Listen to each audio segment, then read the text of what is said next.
Hi everybody, I'm Dr. Adams. I'm one of the founders of Responsible Ohioans for Cannabis. The commitment is among the most liberal of the proposals that you're here today. It would allow everyone to grow their own cannabis or start their own business with protections for their property rights, criminal rights, gun rights. There would be strict limitations on how much licensing fees and sales taxes would be the only sales taxes, no taxes would be applicable. We have about 2,000 signatures of the 1,000 that we need to submit. We can count on submitting those this Thursday.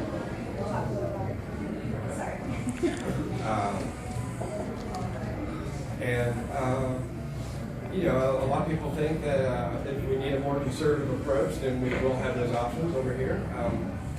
I believe that, when I worked with the Alternative Treatment Amendment, we actually petitioned for theirs, the Ohio Rights Group and the Ohio Cannabis Prohibition Act, our amendment together at several of past bills. And it was really successful. And from what we had seen, a lot of people really wanted to see full legalization. And we've been working this for a couple of years, and when our first summary was rejected, the Ohio Rights Group gave a lot of momentum and did great work for Ohio. We applaud their efforts. But we think Ohio is ready for to have their choice, which one they want, full legalization or medical restrictions, limitations. The bottom line is it doesn't really cause any negative harms for the most part. It's not life-threatening at all. We're seeing nothing but positive results out of Colorado. And the bottom line is, everybody else says that if you want to get rid of the black market, that you have to have the strict regulations in place. And really, if you want to get rid of the black market, then you have to compete with the black market, so that's no longer profitable to have a black market. And the best way to do that is to just allow everybody to grow their own, and if you're going to end up selling it to dispensaries or selling on mass of it, then you have to have your corporate license to do so. We think that is a very responsible approach. I don't know if there's any questions, or if Tanya wants to say anything. You can come up here too. This amendment actually would allow full access for everybody, so any patients that would need to purchase any medicines they would need, like Tanya, who's been working this for over a decade with us. So,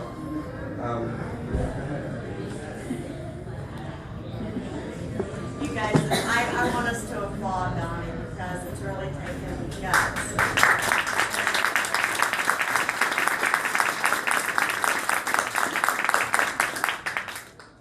Okay, this is my take on it. I can yell. Thank you. I have been yelling for a decade. It's all good. I take from this initiative freedom. Freedom to make the choice. When I first got in this movement, it was strictly medicinal. I quickly learned, because prohibition hit me hard, not the medical window. They didn't give a rat's ass about that. What they cared about was taking my grandchild over this drug war. And so I saw the different side to it. You guys woke me up. Prohibition woke me up. There is no reason to lock anyone up or take a family member because you make a choice. I am not saying, in our amendment it says you can grow to 99 plants. I'm not saying go out and grow 99 plants. Our law enforcement have enough common sense to know if someone is really breaking the law or not.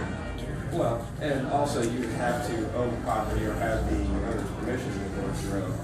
A lot of situations, the landlord may say you're only allowed to grow 6 or 12 plants, and if that's in the lease agreement, then that's all you'd be allowed to grow it. So, we didn't want to make it automatic just across the board. It's a different group that really impacts society negatively.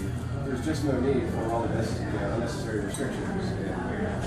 taxes, and, you know, once you raise the price by doing that, you're just encouraging the black market to sustain itself. And you know what?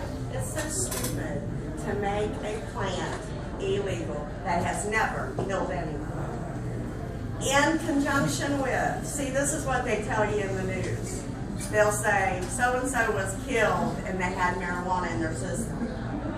They're not saying they have alcohol or they have pills or they have cocaine or heroin or methamphetamine. You know, methamphetamine and heroin are taking our families from us. That should be enough. Prohibition should.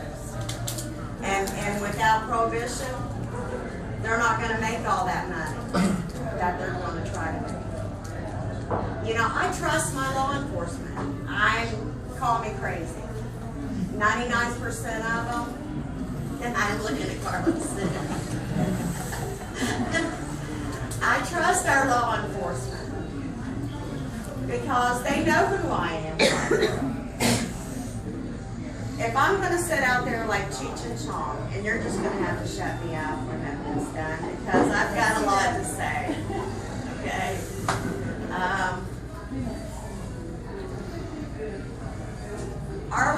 If I'm going to sit out in my yard and disrespect it, I deserve anything I get. I'm going to tell you all a little story. My law enforcement had fun with me, and they thought it was funny. I didn't know it was.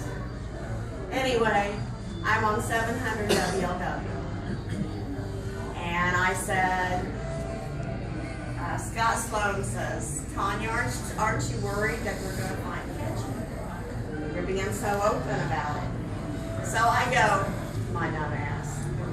I go, well, the only way they're going to catch me is if they're in my backyard looking in my bedroom. Okay? So a couple days later, I've got my blinds open. What do I see? Bicycle catering cop laughing his ass off the whole time. Okay, so they wanted to let me know that they know, but they want us to respect it. Now, we're not saying go down the road and drive and be irresponsible and be like Cheech and Chong out the window. I'm saying show respect. And we have to show respect with all of our groups. Right. And, with the summary submission next week, we do have, once the summary is approved, we do have a couple of financial backers that are willing to help us line up a successful signature drive to get on the 2016 ballot. And what was said? A big part of that. And what was their term? And I loved it. They said, you'll have as much coin as you need. Yeah, it's a big politics. They were hiding. But yeah, I mean, really, you know, signature drive, successful signature drive would involve many different counties, state county fairs, a lot of different music events. We've got a couple different people in key places in like different genres in Ohio that are real big event organizers. So I think we've got what it takes to actually put this together. We have set up already. So we just really ask for your support. You know, it's all or nothing now. And that's where I'm at. I begged them for 10 years myself. And for whatever reason, it was stopped. But anyway, go to legalislettuce.com. legal as lettuce. It should be just like tomatoes. Just like Well, lettuce. it would set up to where sales tax, even if somebody's growing it and selling it, it's still after $400, they would have to collect and pay sales taxes, just like they would on any other income in Ohio, even if they were growing their own alcohol, or brewing their own alcohol, sorry. And then after 5,800, it becomes necessary to get your corporate license for it. So that's just about the same as alcohol. So everybody says treat it like alcohol, and that's basically the plan that we put together. Freedom and free market. Let me re-quote that.